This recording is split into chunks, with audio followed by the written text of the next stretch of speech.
Lord. Welcome again for the True Talk. Children of God, it is a great joy to be together with you again. அருமையான சகோதரர்களே, உங்கள் அனைவரையும் அன்பான இயேசுவின் நாமத்தில், இனிய நாமத்திலே உங்கள் அன்போடு இந்த த்ரூ டாக்கு வரவேற்கிறோம். முக்கியமான சில காரியங்களை பகிர்ந்து கொண்டிருக்கிறோம். அக்கார்டிங் டு கிறிஸ்டியன் பிரின்சிபல், கிறிஸ்துவுடைய ஒழுங்கின் பிரகாரம், according to the word of God, தேவ வார்த்தையின் பிரகாரம் இப்போ இந்த காரியங்களை செய்து கொண்டு வருகிறோம். போன வாரத்தில் விட்டதே நாம் தொடரப்போகிறோம். அதுக்கு முன்பாக கொலோசியர் 3:24, in English will be 23-24, you can check. எதை செய்தாலும் முழு மனதோடு மனுஷருக்கென்றில்லாமல் தேவனுக்கென்று செய்யுங்கள், knowing that the reward comes from heaven. இதோடைய ஆழமான ஒரு ரகசியத்தை நாம் தெரிந்து கொள்ள வேண்டும் தேவ பிள்ளைகளே. எதை செய்தாலும் முழு மனதோடு. இன்றைக்கி அநேக காரியங்களை செய்ய ஆசைப்படுகிறார்கள் உலகத்திலே. ஆர்ஃபனேஜ் ரன் பண்ணுறாங்க, படிப்பு இது சென்டர் செஞ்சு கொடுக்குறாங்க, சர்ச்சஸ் ரன் பண்ணுறாங்க, ரிலீஜியஸ் திங்ஸ், எல்லா காரியங்களும் செய்கிறாங்க. ஆனால் எத்தனை பேர் கொலோசியர் 3:24 பின்பற்றுகிறார்கள்? அப்படி கொலோசியர் 3:24 பின்பற்றக்கூடுமானால், if they obey the word of God, the promise of God is there. தேவனுடைய வாக்குத்தத்தம், knowing that there's a reward come from heaven. பரலோகத்திலிருந்து உனக்கு உதவி வரும். சங்கீதம் 127 வாசிக்கிறோம், உனக்கு ஒத்தாசை வரும், பர்வதங்களுக்கு நேராக அங்கிருந்து உனக்கு ஒத்தாசை வரும். Seek ye first his kingdom and righteousness, all things added unto you. Our God is a Jehovah Jireh. இந்த வசனங்கள் எல்லாம் நாம் சரியாக பார்க்கும்பொழுது நிச்சயமாக நம்முடைய உதவி மனிதர் மூலியமாக தான் கிடைக்கும் நமக்கு தேவைகள். ஆனாலும் நான் போய் வாய்களை திறந்து எனக்கு இது தேவைப்படுது, எனக்கு அது தேவைப்படுது, கொடுங்க, நாங்கள் எங்கள் சென்டரை ரன் பண்ணுறோம், அது கேட்பது என்னை பொறுத்தவரை தவறு. தேவன் அவர் உள்ளத்திலே பேசி கொடுக்கக்கூடுமானால், knowing that the reward come from heaven, பரலோகத்திலிருந்து உங்களுக்கு வரக்கூடிய ஆசீர்வாதமாக இருக்கும். அந்த அடிப்படையில் இன்னைக்கு மலேசியா நாட்டில் அநேக சென்டர்ஸ் இருக்கிறார்கள். தனிப்பட்ட முறையில் நான் எத்தனையோ சென்டருக்கு நான் உதவி செய்ய கொண்டிருக்கிறேன். வருஷத்துக்கு ஒரு வாட்டி ஒரு சின்ன காணிக்கை எல்லா ஷெல்டர் ஹோம், அந்த ஹோமுக்கெல்லாம் அனுப்பி விடுகிறேன். பல டிசாஸ்டர்களுக்கு இடது கை கொடுப்போது வலது கைக்கு தெரியக்கூடாது என்று சொல்லி 2 நாளைக்கு முன்னே கூட 2 இந்தியா சிட்டிசனுக்கு 2 tickets I bought for them. அதெல்லாம் வெளியே காட்டுறதுக்குன்னு இல்லை. God is that I want to do with my whole heart.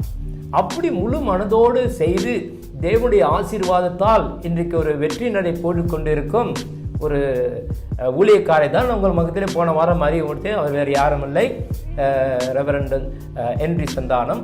அவர் நம்முடைய சமூகத்தில் மீண்டுமாக இருந்து ஒரு சில காரியங்களை, அவரிடம் இருந்து ஒரு சின்ன காரியத்தை சொல்லுகிறேன்.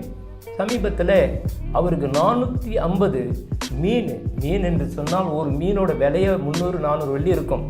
அந்த சால்மன் பீஸ் அவர் ஒண்டியாக சாப்பிட்டாரு. எத்தனையோ ஜனங்களுக்கு காலையில் நீங்கள் போய் பார்த்தீங்களா, அவர் ஆஃபீஸ் மின்னுக்கு கூடையாக வச்சுருப்பார்.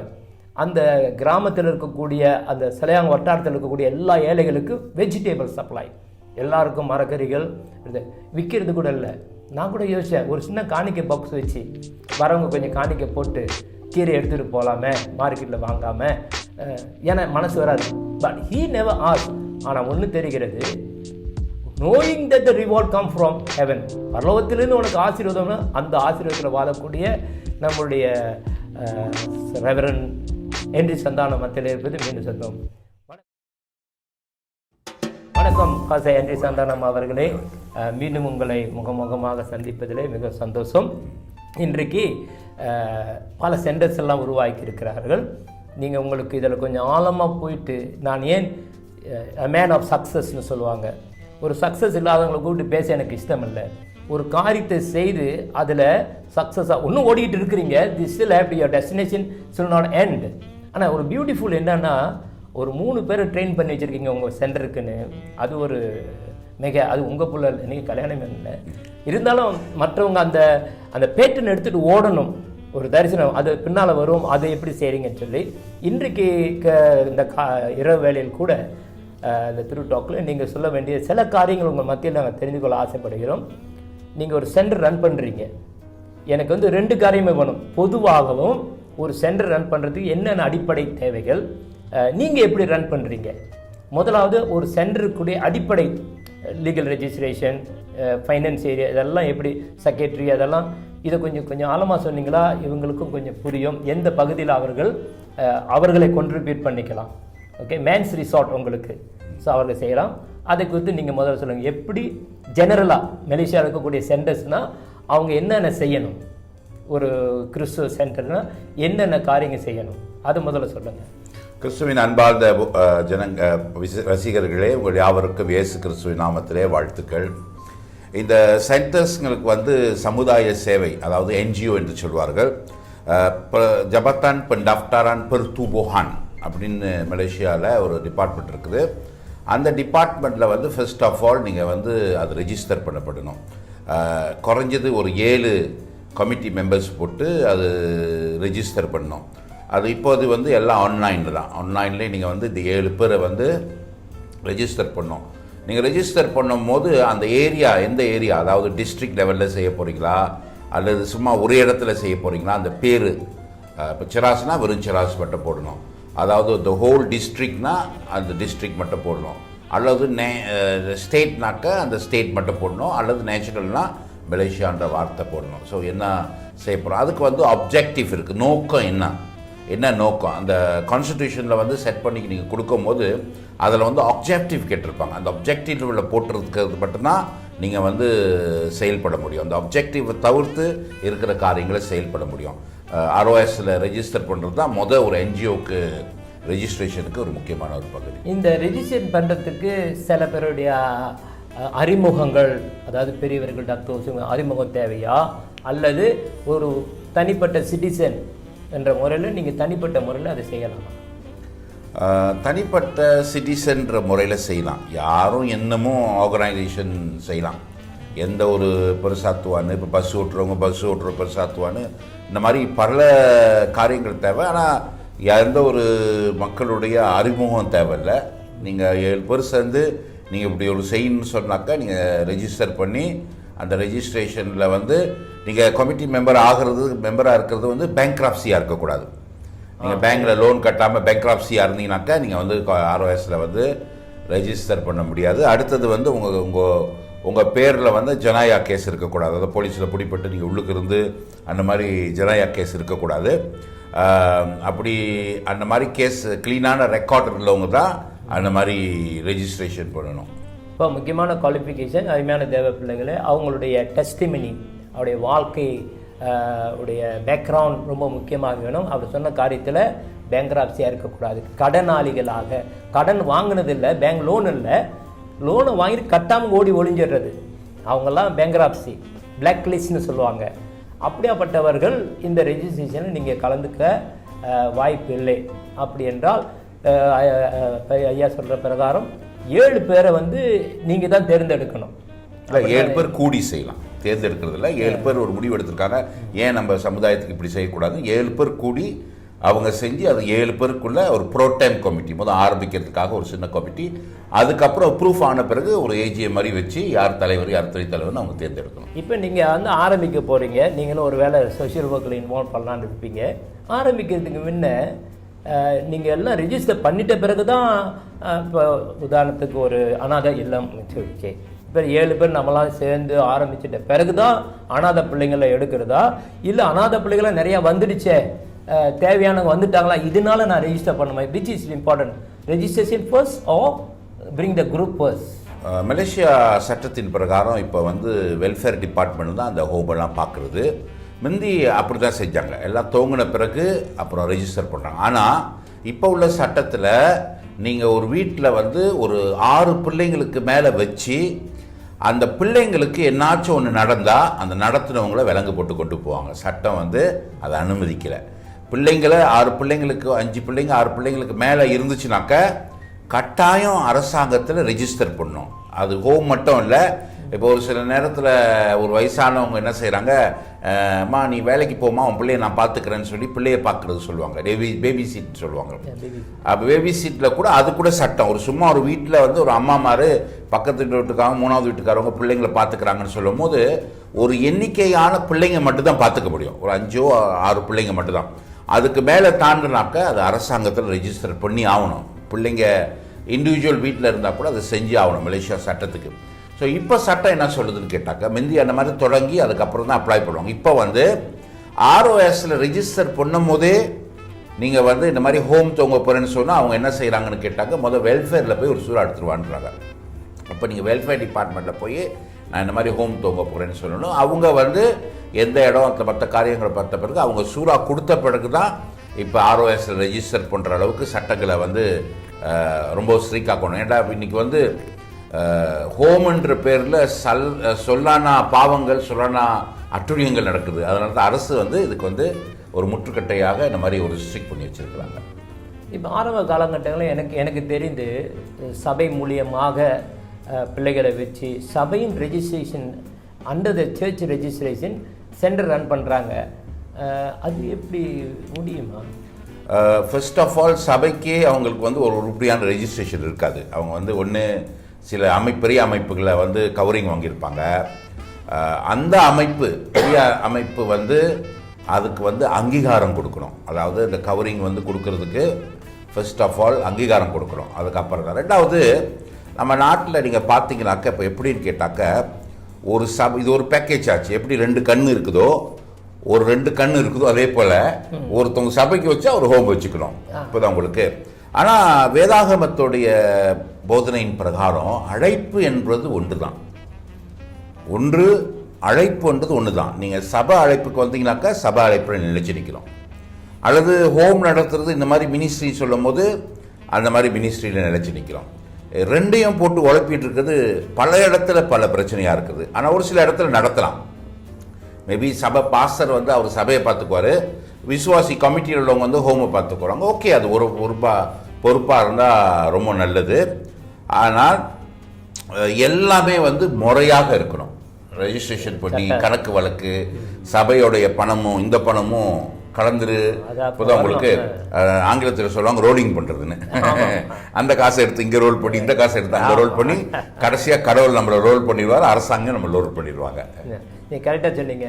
இந்த சென்டர் ரன் பண்ணுறவங்களுடைய கணக்கு வழக்கு வந்து ரொம்ப சுத்தமாக இருக்கும். அதற்கு முன்பாக இன்னொரு கேள்வி, இப்போ சென்டர் ஆரம்பிக்கணும்னு நீங்கள் ஒன்றுமே இல்லாமல் இருக்கிறீங்க, விசுவாசத்தில் வாழ்றீங்க. எப்படி நீங்கள் சென்டர் ஆரம்பிங்க? பில்டிங் எடுக்கணும், ரேண்டல் கட்டணும். உங்களுக்கே ஆஃபீஸ் ரேண்டல் கட்டாமல் எவ்வளோ கஷ்டப்பட்டு ஆரம்ப காலங்களை சொல்கிறேன், எவ்வளோ கஷ்டமாக இருந்தது.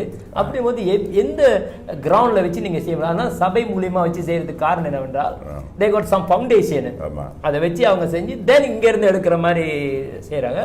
பட் ஹவு டிஃபிகல்ட், எப்படி ஆரம்பிக்கிறது? இந்த என்ன நீங்கள் கேட்டிங்கனாக்கா, மற்றவங்களை பற்றி எனக்கு தெரியாது.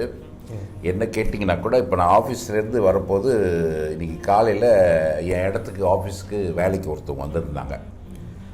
அவங்கள வந்து நம்ம யார் ஆஃபீஸ்க்கு வேலைக்கு எடுக்கிறோமோ ஒரு காரியத்தை அவங்களுக்கு சொல்லுவோம். என்ன சொல்லுவோன்னு கேட்டாக்கம்மா, என்னுடைய ஸ்டைல் வந்து ஏனியை காட்டி நீ குதின்னு சொன்னால் நீ குதிச்சிடணும், என்கிட்ட கேள்வி கேட்கக்கூடாது.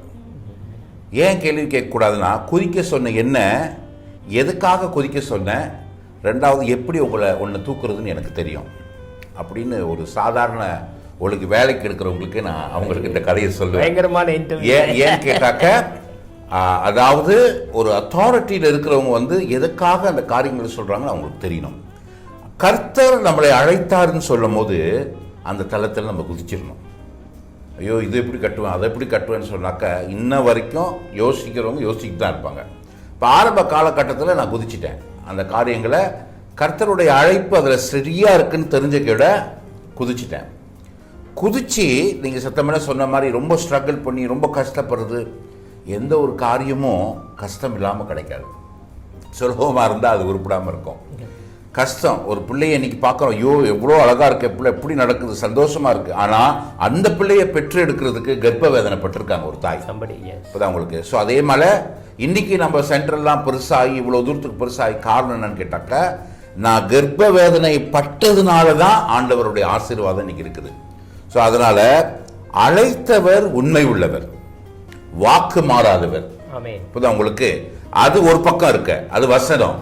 இன்னொரு பக்கம் 1000 தான் துன்பம் வந்தாலும் கர்த்தருக்குள்ள நம்ம மகிழ்ச்சியாக இருக்கணும்.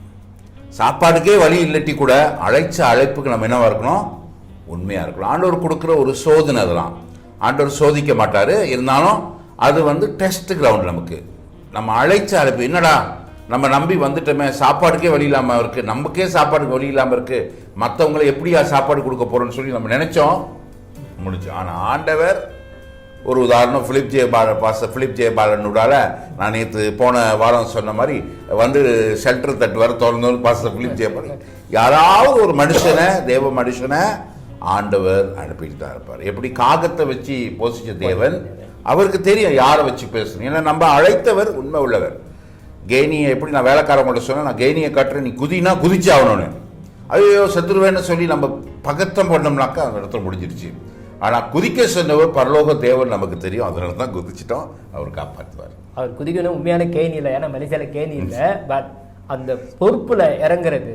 அருமையான ஒரு வார்த்தை சொன்னார், இது ரொம்ப பேர் ஸ்ட்ரகிள் பண்ணுறீங்க. 1 Corinthians 10:13 பற்றி பேசினார். 1 Corinthians 10:13. மனிதனுக்கு நேரிடுகிற சோதனை அல்லாமல் வேறு சோதனை இல்லை, அப்படி சோதனை வந்து தாங்கத்தக்கதாக அதிலிருந்து தப்பித்து செல்ல வழிகளையும் போக்கியம் உண்டாக்குவேன் என்று வேத வசனம் சொல்லுகிறது. இட் மீன்ஸ் ஒரு ஊழியங்கள் ஆரம்பிக்கும் பொழுது, ஒரு சோஷியல் ஒர்க் எதாக இருந்தாலும் ஆரம்பத்தில் அந்த கர்ப்ப வேதனை, பவுலடியா சொல்கிற மாதிரி கர்ப்ப வேதனை அடைந்தேன். ஸோ ஒவ்வொரு வாழ்க்கையிலும் there's a pain, no pain no gain. அதனால் அந்த பாடுகளை போகும் பொழுது, அந்த பாடுகளை தாண்டிட்டீங்க என்றால் பாசறையா மாதிரி ஒரு வெற்றி நடை போடலாம். இல்லை என்று சொன்னால் அதை தாண்டாதபடிக்கு இங்கே இருந்தீங்கன்னா போயிட்டு இருப்பீங்க. என்னுடைய பாஸ்டர் ஒரு வார்த்தை சொன்னார். பாஸ்டர் எனக்கு ரொம்ப, எங்கள் சபையில் வந்து 4 பாஸ்டர், நான் சின்ன 82 நான் ரசிக்கப்பட்ட சமயம் 4 பாஸ்டர் இருப்பாங்க. அதில் ஒருத்தர் ரொம்ப தங்கமானவர், இன்னொருத்தர் கொஞ்சம் சில்வரு, இன்னொருத்தர் கோல்டு, இப்படி கொஞ்சம் நல்ல கேரக்டர். ஒருத்தர் இருக்கிறாரு யாருக்குமே பிடிச்சிக்காது, அவர் மிலிட்ரி மேஜராக இருந்தாருனால அவர் ஊழியக்காரு, ஆனால் மேஜர். ஐயோ அவர் கண்டாலும் அவர் பிரசங்கம் பண்ணால் ஓடிடுவோம். அப்போ என் சீனியர் பாஸ்டர் கிறிஸ்துவ ஸ்கூல் சொன்னார், பிலிப் இன்னைக்கு அவர் பேர் பிராயனை கண்டு நீ பயந்து ஓடுனியா, நீ எங்கே போனாலும் உனக்கு ஒரு பலம் இருக்குன்னா அங்கே ஒரு பிராயின் வருவார், சிலது 2 பிராயின் வருவாங்க. ஆனால் வாழ்க்கையில் வந்து ஓடாத, பிராயினை மேற்கொள்ளு. அவருடைய ஹார்ட் டாக்கிங், அவருடைய வெரி மிலிட்ரி மேன், அந்த மாதிரி அதை அப்சர்வ் பண்ணிவிட்டு அதிலே வாழ்ந்துட்டே யூ கேன் ஓகம். பிரச்சனையை கண்டு பயந்து ஓடாதபடிக்கு அந்த பிரச்சனையிலிருந்து நீ மேற்கொள்ள கற்றுக்கொள் என்று என்னை பாச சொல்லி இறந்துட்டாரு. ஆனால் அவர் சொன்ன வாக்கு எனக்கு இறக்கலை, இன்னும் ஜீவிக்கிறது. அவர் சொன்ன ஒரு கருத்துக்கள் இன்றைக்கி பாசறையா இன்றைய சொல்லக்கூடிய சில கருத்துக்களை நீங்கள் புரிந்து கொள்ள வேண்டும். ஏன்னா நீங்களும் ஏன் நான் சொல்கிறேன்னா, உலகத்திலே எங்கே ஒரு உபத்திரமோ, டிசாஸ்டர், அனாதைகள், பாடுகள் செய்யும் பொழுது முதல் கரம் நீட்டுவது கிறிஸ்தவர்கள். சமீப காலங்களில் பாலி என்ற ஒரு இடத்துல ஒரு சம்பவம் நடந்தது, எல்லாருக்கும் தெரியும். அந்த பாலியில் ஒருத்தர் பொம் போட்டு, மலேசியாக்காரன் கொடுத்த ஐடியா தான், பொம் போட்டு 230 பேருக்கு மேலே, இப்போ என்னோட மிஸ்டேக்கன், ஆஸ்திரேலியாக்காரங்க இறந்து போயினாங்க. பாலி வந்து ஒரு இது இறந்து முடிஞ்சோடனே ரொம்ப ஆஸ்திரேலியா கவர்மெண்ட்டு, ஏன்னா எல்லாம் அவங்க நாட்டு சிட்டிசன், முடிந்து அந்த வருஷம் டிசம்பர்லேயே சுனாமி வந்தது. ஆட்சி என்ற இடம், லிட்டில் மக்கான்னு சொல்லுவாங்க, ஆட்சி என்ற இடத்துல எத்தனையோ ஆயிரக்கணக்கான ஜனங்கள். நாங்கள் இங்கே மலேசியா இருக்குது பக்கத்தில், இங்கே இது இருக்குது, சிங்கப்பூர் இருந்தது, எவ்வளோ நாடுகள் இருந்தது அங்கே சுற்றி, புருணை இருந்தது, பணக்கார நாடு, இதெல்லாம் இஸ்லாமிய நாடுகள் தான். அதை வந்து உதவிக்காரன் நீட்டினது யார் சொன்னீங்களா? ஆஸ்திரேலியாவில் உள்ள கிறிஸ்தவர்கள்லாம் வந்து உதவி செய்தார்கள். நான் ஏன் சொல்கிறேன்னு சொன்னால், கிறிஸ்தவர்களுக்கு என்று சொல்லும் பொழுது அந்த சோஷியல் ஒர்க்குன்றாங்க, மற்றவர்கள் மனதுருக்கும், அது இயற்கையாக உருவாக்கப்பட்டது மனிதர் மேலே. அதான் இயேசு கிறிஸ்து சொல்கிறாரு, யாராவது ஒரு சிறையில் இருக்கணுக்கு உதவி செய்கிறீங்கன்னு சொன்னால் ஒரு ஏழைகளுக்கு இருக்கலாம், எனக்கு கொடுத்த மாதிரி என்று ஆண்டு ஒப்பு கொடுக்கிறார். அருமையான தேவப்பிள்ளைகளே, கிறிஸ்தவர்களுக்குள் அது இருக்கிறதுனால தான் உங்களுக்குள்ளும் இந்த செய்தி நான் பேசுகிறேன். உங்களுக்குள்ளும் அந்த பாரம் இருக்கும். என்ன துரோகம் பண்ணார்கள் என்றல்ல, அவர்கள் நான் என்ன செய்ய முடியும், நம்மளால் என்ன. அதனால் உலகத்திலே நான் உலகத்தை பல முறை சுற்றி வந்துட்டேன், பல நாடுகள், ஆப்பிரிக்கா நாடு, ஆப்பிரிக்கா கண்டம், ஆஸ்திரேலியா கண்டம், ஐரோப்பா கண்டம், ஆசியா கண்டம், எல்லா கண்டங்களும் சொல்லுங்களேன். ஒன்றும் எவன் கண்டம் ஒண்டி தான் போகலை, மற்ற கண்டங்கள்லாம் போயிட்டேன். அத்தனை கண்டங்களையும் நான் பார்க்கும் பொழுது கிறிஸ்தவருடைய ஊழியங்கள் தான், அதாவது சோஷியல் ஒர்க்கு தான் நிறையாக இருக்கிறது. அதனால தான் நான் ஐயாவை கொண்டு நான் பேசினேன். ஏனென்றால் இவர் ஒரு சக்ஸஸ் ஆன காரியம். சரி பாஸ்டர் ஐயா, இப்போ நீங்கள் வந்து ஒரு சென்டர் ரன் பண்ணுறீங்களே, உங்கள் சென்டருக்குள்ளே வந்து பல குரூப்ஸ் இருப்பாங்கன்னு நினைக்கிறேன்.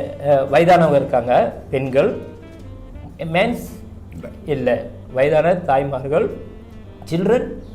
ஆமாம். என்ன வயசு? டீனேஜா, சின்ன சில்ட்ரனா? எந்த வயசாக இருந்தாலும் சில்ட்ரன். இது 2 நல்லா கேட்டுக்குங்க. இவர்கிட்ட வந்து வயதானவர்களும் சில்ட்ரன் இருக்காங்க. அதனால எல்லா பிள்ளைங்களும் கொண்டு போய் தள்ளி விட்டு எல்லாம் வயசு எங்கள் அப்பா மாமியார் சரியில்லை அது தள்ளி விடுறதில்லை. அதை குறித்து நான் கேட்க போகிறேன். உங்கள் சென்டருடைய ஒழுங்கில் who are the qualified people, அதாவது அவங்களுடைய குவாலிஃபிகேஷன் இதில் வந்து முதல்ல சொன்னீங்க கிணத்துல குளிக்கிறது வேலைக்கு, அது ஓகே ரைட். இப்போ ஒருத்தவங்க வந்து சென்டர் கூட இந்த செய்தியை பார்த்த பிறகு அநேகர் தெரிஞ்சு சொல்லலாம். ஆனால் அந்த குவாலிஃபிகேஷன் உங்களுடைய எக்ஸ்பெக்டேஷன் எதை குறித்து நீங்கள் உங்கள் சென்டரில் அனுமதிப்பீர்கள், அதை பற்றி சொல்லுங்கள். மலேசியாவை நீங்கள் எடுத்துக்கொண்டீங்கன்னாக்கா, மலேசியாவிலே ரொம்ப ஒரு வித்தியாசமான ஒரு ஹோம் நம்மளோட ஹோமு. எப்படின்னு கேட்டாக்கா, ஏன் நான் வித்தியாசம் ரொம்ப நான் பூஸ்ட் பண்ண விருப்பப்பட்டேன் நம்ம பெரியசுன்னு. அண்மையில் ஒரு பல வருஷத்துக்கு முன்பாக லத்தீன் சரிசாட் சொல்லி வெல்ஃபேருக்கு ஒரு மினிஸ்டர் இருந்தாங்க. அந்த வெல்ஃபேரோட மினிஸ்டருக்கு நான் ஆஃபிஷியலாக அவங்களுக்கு வந்து ஒரு பேப்பர் சப்மிட் பண்ணேன். ரெவரன்ற பேர் வச்சு ஒரு பாஸ்டர்ன்ற தெரியப்படுத்தி அவங்களுக்கு ஒரு பேப்பரை சப்மிட் பண்ணுது. அந்த அவங்க பேப்பரை பார்த்த கூட என்னை வந்து வெல்ஃபேருடைய HQக்கு கூப்பிட்டு அவங்க என்னோட பேச்சுவார்த்தை நடத்தினாங்க. ஏன் நீங்கள் இந்த பேப்பரை சப்மிட் பண்ணீங்க, என்ன அந்த பேப்பரில் போட்டிருந்துச்சுனாக்கா, என்னோட தலைப்பு close down the children's home in Malaysia. மலேசியாவில் உள்ள சில்ட்ரன்ஸ் ஹோமை க்ளோஸ் டவுன் பண்ணுங்கன்னு சொன்னேன். அப்போ அவங்க கால் பண்ணி என்னை கேட்டாங்க, ஏன் இப்படி நீங்கள் இந்த மாதிரி ஒரு கருத்து சொன்னீங்கன்னு. அப்போ அவங்களுக்கு நான் விளக்கம் சொன்னேன். என்னன்னு கேட்டாக்கா, இந்தியா மாதிரி மலேசியாவில் வந்து அம்மா அப்பா இல்லாத அனாதைங்கன்னு சொல்லி இல்லை. மலேசியாவில் குறைவு, ரொம்ப குறைவு. அப்படியும் அம்மா அப்பா இல்லாதவங்கன்னா சின்னப்பா சித்தி அவங்க இந்த மாதிரி. ஏன்னா மலேசியாவில் உள்ள எல்லா கலாச்சாரமும் கிட்டத்தட்ட தமிழ் கலாச்சாரம் மாதிரி குடும்பங்கள் இருக்கும். அப்போ அவங்கள எக்ஸ்பிளைன் பண்ணேன் க்ளோஸ் டவுன் சொல்லிவிட்டு அவங்களுக்கு சொன்னேன், நான் வந்து ஒரு தமிழ் குடும்பத்தை பற்றி நான் உனக்கு எக்ஸ்பிளைன் பண்ண விருப்பப்படுறேன். அப்போ என்னன்னு கேட்டாங்க. நடக்கிற காரியத்தை நான் சொல்ல விருப்பப்படுறேன். ஏன்னா இந்த காரியம், இந்த ஆய்வு வந்து பல வருஷத்துக்கு முன்பாக காஜாங் சிறைச்சாலையிலையும் சிங்கப்பூர் சிறைச்சாலையிலும் போய் ஆய்வு செஞ்சேன். நானே போய் ஆய்வு செஞ்சேன். அங்கே உள்ள சிறைச்சாலையில் உள்ளவங்க எப்படின்னு சொல்லி ஆய்வு செஞ்சேன். என்ன கதைன்னு கேட்டாக்க, ஒரு புருஷன் பொண்டாட்டி இருக்கிறாங்க, நல்லா 2 பிள்ளைங்களோட நல்ல குடும்பம் வாழ்ந்துட்டு இருக்காங்க.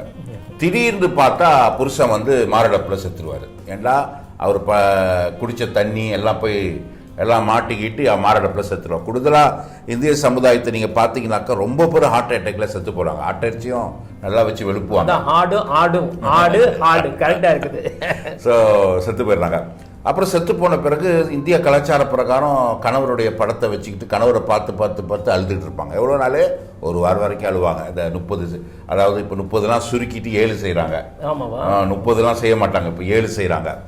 7 செஞ்சுட்டு புடிச்சு படத்தை பார்த்து அழுவாங்க. அழுந்த கையோட, இது சரிசாட்டுக்கு நான் சொன்ன காரியம், அழுந்த கையோட என்ன ஆயிரும்னு கேட்டால், ஒரு வாரம் கழிச்சு நிச்சயமாக அவங்க பொழப்பு பார்க்கணும். புருஷன் விட்டு போன காரியங்கள், கடன்கள் எல்லாம் பார்த்து கட்டணும், பிள்ளைங்களை படிக்க வைக்கணும். அப்போ என்ன ஆச்சுன்னு கேட்டாக்கா, பிள்ளைங்களை வந்து வீட்டில் லாக் பண்ணிவிட்டு வேலைக்கு போவாங்க. வேலைக்கு போன கையோட வேலை முடிஞ்சு வந்தோன்னு பெரிய மகன் சொல்லும், அம்மா தம்பி போய் கேஸ் அடுப்பில் விளாண்டாமான்னு சொன்னோன்னு அம்மாவுக்கு ரொம்ப ஒரு இதாயிரும். இனிமேல் சரி வராது, இதுங்களை கொண்டு போய் அம்மா அப்பா வீட்டில் உள்ளான்னு கேட்டால் அண்ணன் பிள்ளைங்க அங்கே இருக்கும், முடிய பிடிச்சிக்கிட்டு இருப்பாங்க, எல்லாம் சண்டை போட்டுக்கிட்டு. சரி மாமியார் வீட்டில் உள்ளானாக்கா, என்னம்மா அது மகன் போனதுலேருந்து நான் ஒன்றுமே செய்கிற மாதிரி இல்லைன்னு சொல்லி ரொம்ப இது பண்ணுவாங்க. அப்போ மாமியார் வீட்லேயும் விட முடியாது, இப்போ தாயார் வீட்டில் விட முடியாது. அவங்க என்ன செய்வாங்க, பிள்ளையை கொண்டு போய் ஒரு ஹோமில் விட பார்ப்பாங்க. அப்போ ஹோமில் விட்ட கையோட கேட்டை பிடிச்சிக்கிட்டு நாள் அப்பா இருந்திருந்தால் உங்களுக்கு இந்த நிலைமை வந்திருக்காதுமா, ஒரு நல்ல ஒரு சீன்லாம் ஓடுவாங்க. சவுக்கார ஜானகியிலேருந்து எல்லாமே அந்த இடத்துல இருப்பாங்க நடிகர். ஸோ எல்லாம் முடித்த கையோட என்ன அழுவாங்க, இப்படி நடந்திருக்குமேனு. ஒரு வாரம் கழித்து வேலை இடத்துலேருந்து ஹோமுக்கு வர்றது கொஞ்சம் கஷ்டமாக இருக்கும். ஒரு அங்கிள் மோட்டர் சைக்கிள் ஏற்றிட்டு வருவார். இது நான் மினிஸ்டருக்கு நான் சொன்னது. அங்கிள் ஏற்றிட்டு வந்து அந்த அங்கிள் நாட்கள் போக அங்கிள் வந்து அப்பாவாயிருவாங்க. ஸோ பிள்ளைங்களுக்கு அறிமுகப்படுத்துவாங்க, இதாம்மா அவங்க அப்பா, புது அப்பான்னு சொல்லுவாங்க. அப்போ என்ன ஆயிரும்னு கேட்டாக்க, அப்பான்னு சொன்ன பிறகு உனக்கு கொஞ்ச நாளில் புது அப்பாவுக்கு புது பிள்ளை பிறக்கும், தங்கச்சி பாப்பா தம்பி பாப்பா. பிறந்த கையோடு என்ன ஆயிடுவாங்க, அந்த குடும்பம் என்ன ஆயிரும்னு கேட்டாக்க அந்த பிள்ளையும் அந்த புருஷனோட பிஸி ஆகணும்னு இந்த 2 பிள்ளைங்களும் கைவிடப்படுறாங்க. அப்போ அந்த ஹோம் நடத்துகிறவங்க என்ன செய்வாங்கன்னு கேட்டால், சீனா கம்பெனிலாம் காசு கொடுக்க வரும்போது இனி அண்ணா யாத்தின் பியாத்துன்றாங்க, அதாவது அப்பா அம்மா இல்லாத பிள்ளைங்கன்னு சொல்லி அறிமுகப்படுத்துகிறாங்க. அப்போ அந்த பிள்ளைங்க சின்ன வயசில் உள்ள பிள்ளைங்க வந்து எனக்கு தான் அம்மா இருக்குது, இவர் தான் அம்மா அப்பா இல்லைன்னு சொல்கிறான்னு சொல்லி அந்த மாதிரியான பாதிக்கப்பட்ட பிள்ளைங்க தான் இன்னைக்கு வந்து சிறைச்சாலையில் இருக்குது. அம்மா இருக்கிற போதே அம்மா இல்லை புறக்கணிக்கப்படுறாங்களோ அந்த மாதிரி பிள்ளைங்க தான் வாழ்க்கையில் விரக்தியாகி இந்த மாதிரி குற்றச்செயல்களை போய் ஈடுபடுற பிள்ளைங்களா இருக்கு. அப்போ வெல்ஃபேர் மினிஸ்டர் நான் சொன்னேன், இந்த மாதிரி பிள்ளைங்களை உருவாக்குறது சில்ட்ரன்ஸ் ஹோம். சொன்ன கையோடு அவள் அந்த பாயிண்ட் எடுத்துட்டு இதுக்கு என்னதான் சொல்யூஷன் சொல்லி மினிஸ்டர் கேட்டாங்க. அப்போ நான் சொன்னேன் என் ஹோம் தான் சொல்யூஷன் சொன்னேன். மலேசியாவில் என் ஹோம் தான் சொல்யூஷன். என்ன சொல்யூஷன் கேட்கும்போது, இப்போ இதே குடும்பம் அம்மா அப்பா செத்து போன பிறகு பிள்ளைங்க 2 பிள்ளைங்களோட என்ன செய்யறது தெரியும் போது நம்ம ஹோம் என்ன செய்கிறோம், உன் பிள்ளைங்களை அனுப்பிட்டு நீ எங்கே போகிற, அப்போ நீ செய்ய வேண்டியது நீனும் ஹோம்குள்ளே வா. நீ சொல்கிற சேவா காசு என்னால் கட்ட முடியல, தண்ணி காசு காசு பிள்ளைங்க படிக்க வைக்கல. அப்போ நம்ம என்ன செய்கிறோம்னு கேட்டாக்க, அந்த மாதிரியான நிர்கதியாக இருக்கிற தாய்க அவங்களும் அவங்க பிள்ளைங்களை என்ன செய்யணும், நம்ம ஹோம்குள்ளே வரும்போது எந்த சேவா காசும் கட்ட தேவையில்லை, எந்த கரண்ட் காசு தண்ணி காசும் கட்ட தேவையில்லை, பிள்ளைங்க படிக்க பற்றி கவலை, எல்லாம் ஹோம் பொறுப்படுத்துக்கும். உன்னோட வேலை என்னன்னு கேட்டாக்க, கைத்தொழில ஒன்று கற்றுக்க. மேலே தையல் நிலையம் இருக்குது, அங்கிட்டு கேக் செய்கிறது இருக்குது, மேலே கம்ப்யூட்டர் இருக்குது, ஏதாச்சும் ஒன்று கற்று ஸ்டேபிள் இங்கே இருக்கும் போது நீ கற்று ஸ்டேபிள் ஆகி தெரிஞ்ச பிறகு நல்ல ஒரு இடத்துல வேலைக்கு போன பிறகு அதுக்கப்புறம் உன் பிள்ளைங்களை நீங்கள் ஷிஃப்ட் பண்ணி தனியாக போங்க. அந்த மாதிரி ஒரு ஊக்குவிக்க கொடுக்கணும் சொல்லி தான் மினிஸ்டர்கிட்ட சொன்னேன். அப்போ மினிஸ்டர் அதை பயங்கரமாக ஏற்றுக்கொண்டாங்க. அருமையான ஒரு கருத்து நீங்கள் புரிந்து கொள்ள வேண்டும். அவர் சொன்ன சில காரியங்கள், அதாவது 100% பெண்களும் அப்படி இல்லை, 100% விதவைகளும் அப்படி இருக்க முடியாது. ஒரு சிலர் உண்மையாகவே பாதிக்கப்பட்டவர் இருக்கிறார்கள்.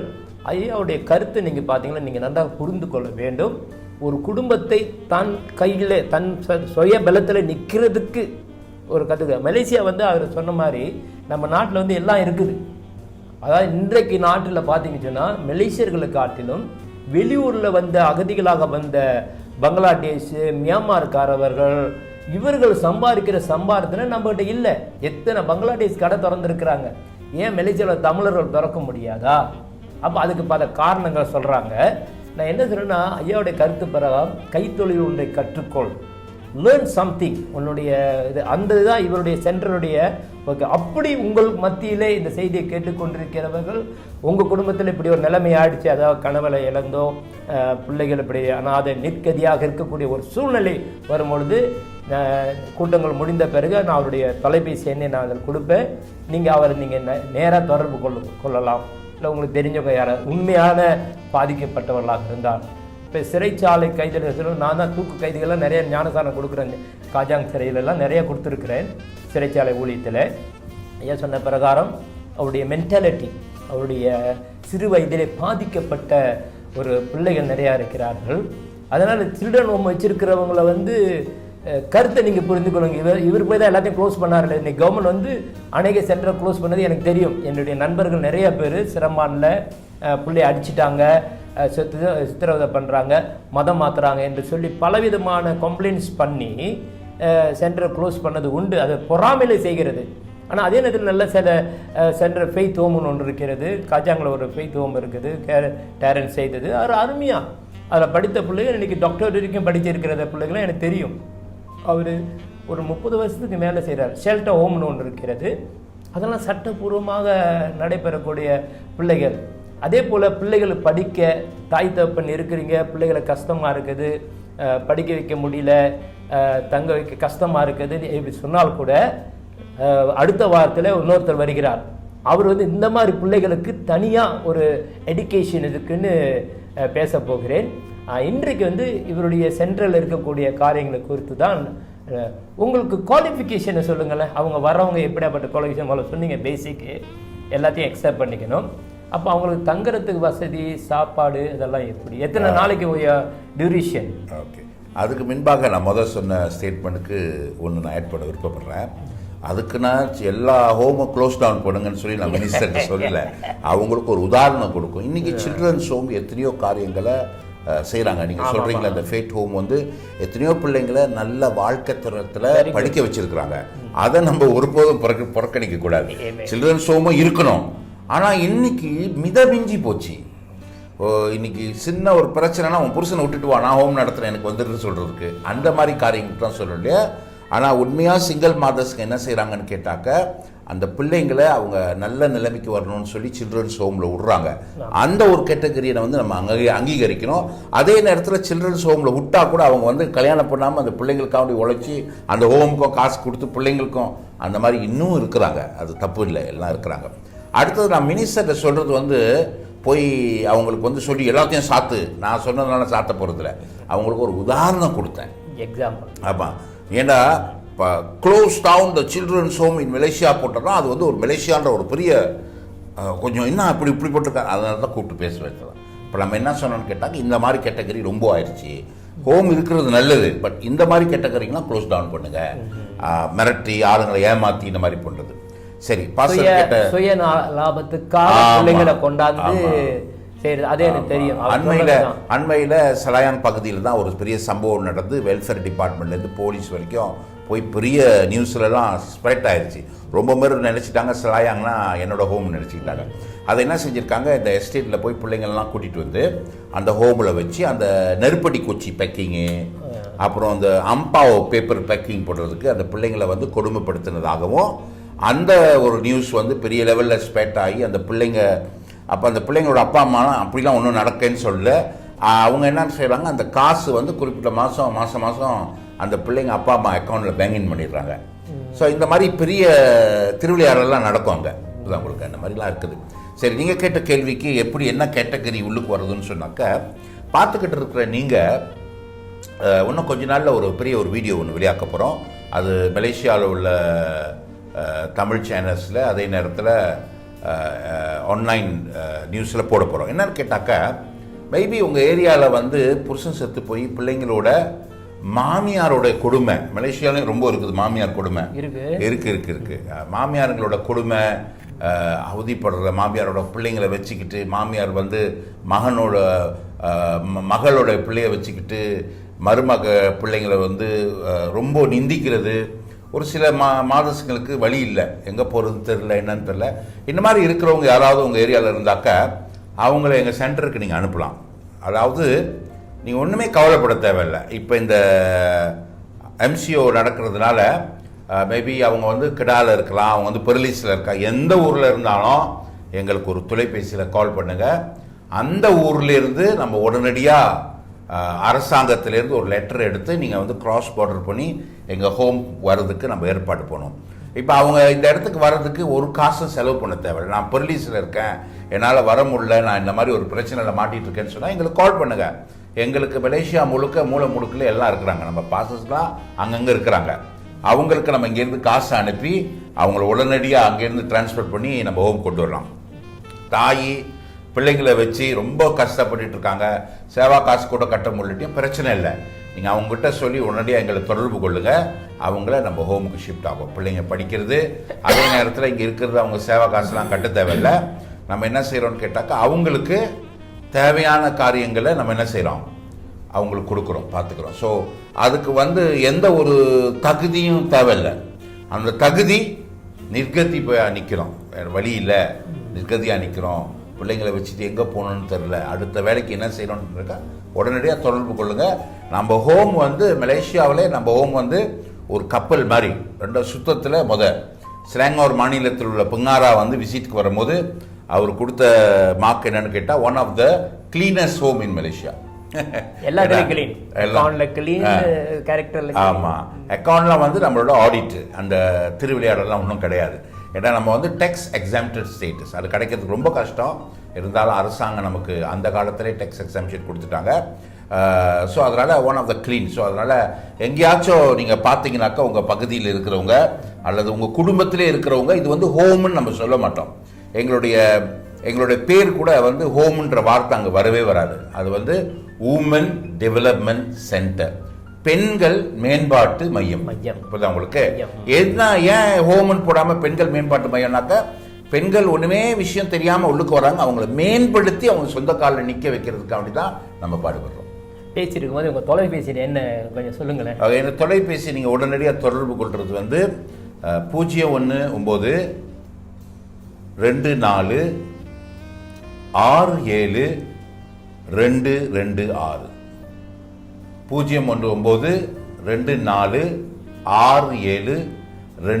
226. ஹென்றி 24 மணி நேரமும் நீங்க கால் பண்ணலாம். ஆங்கிலத்தில் சொல்றீங்க நம்பர், நான் பாருங்க இங்கிலீஷும் பேசுவாங்க. 019 24 67 226. 019 27 வர நம்பரே மறந்துட்டேன். 019 24 67 226 என்னோட நம்பர். You can contact us 24 hours. Email ஏதாவது இமெயில் அனுப்புறதா இருந்தாக்க info@pspk Penang Singapore Penang Kedah.org. So எங்களோட வெப்சைட் www.pspk.org. இதை நாங்கள் வந்து ஸ்க்ரீனில் மறுபடியும் விளையாடுவோம். அப்படி உங்களுக்கு பிள்ளையாப்பட்ட ஒரு நிர்கதியாக இருக்கக்கூடிய உமன் மேம்பாட்டு இதுக்கு அனுப்பணும் என்று சொன்னால் என்டி சந்தானத்தை நீங்கள் தொடர்பு கொள்ளலாம்.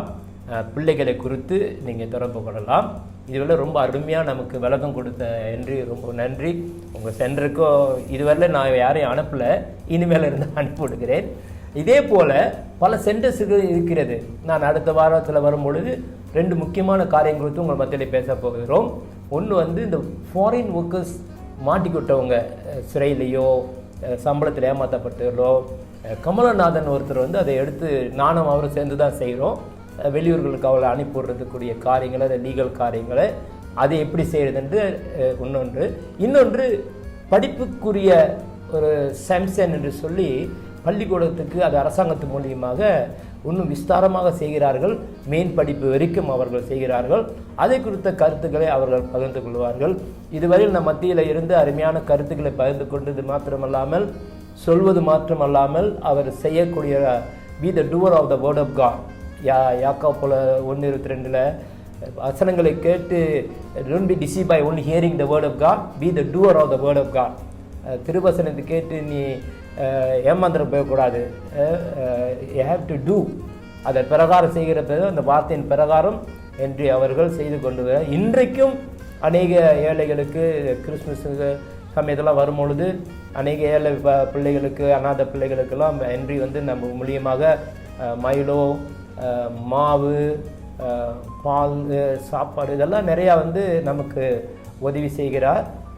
நம்ம இந்த ஏழைகளுக்கு, அதே நேரத்தில் விதவைகளுக்கு நிறையா ஒவ்வொரு ஆண்டும் விதவைகளுக்கு, இந்த ஆண்டு போன ஆண்டு செய்ய முடியவில்லை, என்னால் இந்த லாக்டவுனால்.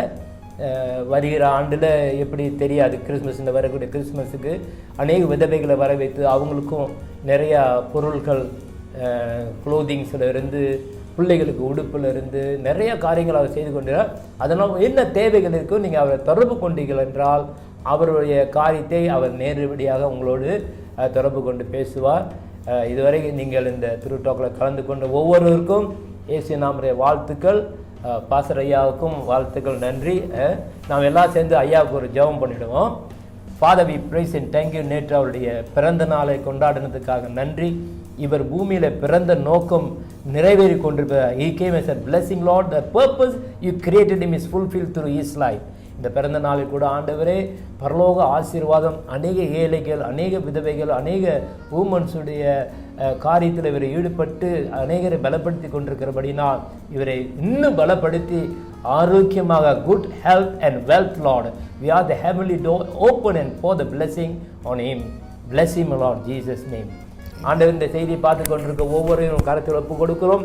சரியான நபர்களை சரியான நேரத்தில் சரியான ஆட்களை சரியாக செய்ய நிற்கிறவே இருக்கும்படியாக ஜெபிக்கிறோம். என்று ஐயா சொன்னது போல் எல்லாத்திலும் கிளீன், அவருடைய அக்கௌண்ட்ஸ் கூட கிளீன், அவருடைய இடமும் சுத்தமான கிளீன். இதுக்கு எல்லாவற்றும் மேலாக அவருடைய இதயமும் ரொம்ப கிளீனாக இருக்கிறதுக்காக நன்றி.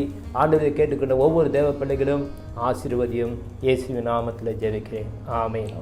மீண்டும் அடுத்த த்ரூ டாக்கில் 2 முக்கியமான சோஷியல் ஒர்க்குரிய காரியங்களை நாங்கள் பகிர்ந்து கொள்ளும். இதை குறித்து இன்னும் ஆழமாக தெரிந்து கொள்ள வேண்டும். என்னுடைய விலாசமும் ஃபோன் நம்பர் நீங்கள் தெரிந்து கொள்ளுங்கள். அப்படியே கொஞ்சம் கஷ்டப்பட்டுனா கூட என்னை நீங்கள் விக்டோரியா லிவிங் எக்ஸாம்பிளி சபை மூலியமாக நீங்கள் தொடர்பு கொள்ளலாம். நாங்களும் அவரும் ரொம்ப இணைந்த நண்பர்களாக இருக்கிறோம். கர்த்தர் உங்களை ஆசீர்வதிப்பார். இதுக்கு கேள்விகள் இதில் இருந்தால் கூட நீங்கள் எங்களிடம் கேட்கலாம், இல்லை நேராக அவரையே நீங்கள் தொடர்பு கொண்டு கேட்கலாம். நம்ம சென்டருக்கு வந்து இவ்வளோ காரியங்களை செஞ்சிட்டு இருக்கோம். இப்போதைக்கு எங்களுக்கு வந்து ஹோமில் வேலை செய்கிறதுக்கு ஒரு ஆளை தேடிட்டு இருக்கோம்.